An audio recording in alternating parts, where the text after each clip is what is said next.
Knack fills a niche for Sony's PlayStation 4 launch lineup. It's the opposite extreme of the hyper-violent shooting of Killzone Shadowfall.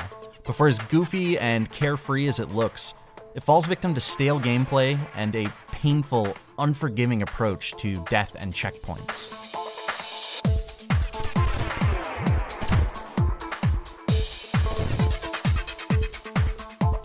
Knack is a tiny creature made of relics, which are the remnants of some long-lost civilization. He's put together and introduced to the world by a character named the Doctor, who hopes to end a long-standing conflict between humans and goblins. The goblins in this game are a little weird. They're mostly presented as faceless villains, but a few of them can talk, and they drop a lot of hints that there's this deep history to their war with the humans. Unfortunately, the game leaves the goblin story unresolved in favor of focusing in on human issues, which is especially a shame because the human characters just aren't that interesting. Whether it's dealing with the Doctor's long-lost love, or Lucas's missing parents, or Ryder's adventure fixation, there's not enough depth to the characters presented here to make their arcs very compelling. Outside of cutscenes, Knack spends his time running through some very pretty but boringly designed levels. Everything is laid out in a straight line, and moves constantly back and forth between closed-off rooms full of bad guys to fight and simple jumping puzzles. Knack controls well, but for most of the game, he can only survive 2 or 3 hits from enemies, which makes combat exhausting. You have to be incredibly defensive to survive, and though he has a few different special abilities, I never felt like I had enough options to keep things interesting, especially considering how much time the game devotes to fighting. When you slip and die, which I did a lot, the game punishes you.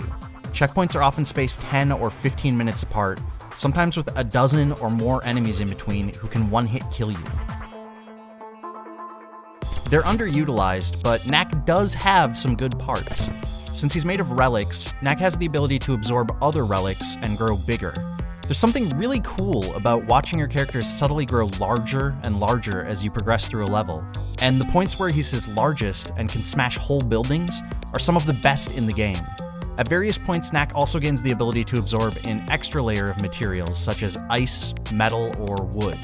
These can be used for puzzle solving, such as getting your wood armor set on fire so that you can burn down doors, or they can be used to introduce new obstacles, like huge magnets that suck away your metal armor. More than anything, these new material types are great because they actually mix up the gameplay. Unfortunately, each type only shows up 1 or 2 times through the whole game, and only for a short while. The rest of the time you're stuck as boring old regular Knack doing the same things over and over. Repetition overpowers imagination in Knack. The game has these brief moments of incredible wish fulfillment, where you're huge as a city building and tossing cars at helicopters, but these genuinely fun bits are so short, and the rest of the game is taken up by a boring, unrewarding, overly difficult tedium. You can see the potential of the PS4 in Knack. It's just wasted more often than not.